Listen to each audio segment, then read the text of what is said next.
तर भाजप राज्यामध्ये स्वबळावर निवडणूक लढणार असा दावा जितेंद्र आव्हाड यांनी केला। दरम्यान जितेंद्र आव्हाडांच्या दाव्यावर भाजप प्रदेशाध्यक्ष बावनकुळे यांनी पलटवार केलाय। जितेंद्र आव्हाड हे स्टंट बाज आहेत। चंद्रशेखर बावनकुळेंनी जितेंद्र आव्हाडांवर हा टोला लगावला। भाजपची संघासोबत कुठलीही बैठक झालेली नाही असंही त्यांनी स्पष्ट केलं।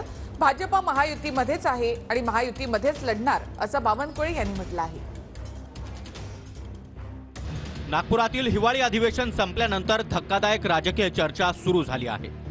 नागपूरमध्ये भाजप आणि आरएसएस यांच्यात एक वैचारिक बैठक झाली आहे। 3 राज्यातील निवडणुका जिंकल्यानंतर महाराष्ट्रात काय स्थिती असू शकते यावर भाजप आणि संघाचं मंथन झालंय।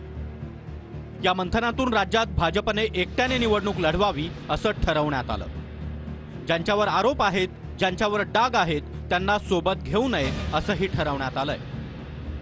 ज्यांना राजकारण समजतं आणि ज्यांना राजकीय जाण आहे त्यांना लगेच समजलं असेल। राज्यात भाजप एकटीच लढेल। ज्यांना भाजपसोबत निवडणूक लढवायची आहे त्यांनी कमळावर निवडणूक लढवावी।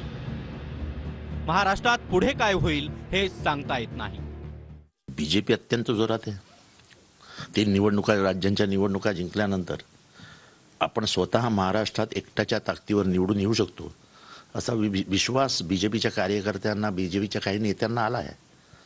आणि हा विश्वास व्यक्त करत असताना ते म्हणतात की उगाच आपल्यावरती जो फोडाफोडीचा आरोप होतोय तो बाजूला ठेवून, जी डाग लागलेली नाव आहेत ती बाजूला ठेवून आपण जर स्वतःच्या ताकदीवर पुढे गेलो तर आपल्याला चांगलं यश मिळू शकतं असा त्यांचा विश्वास आहे। जितेंद्र आव्हाड हे स्टंटबाज आहे।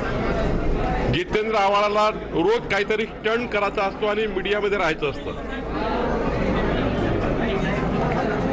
भारतीय जनता पार्टीची कुठलीही बैठक झाली नाही, संघासोबत तर बिलकुलच झाली नाही। संघ अशा बैठकी घेत नाही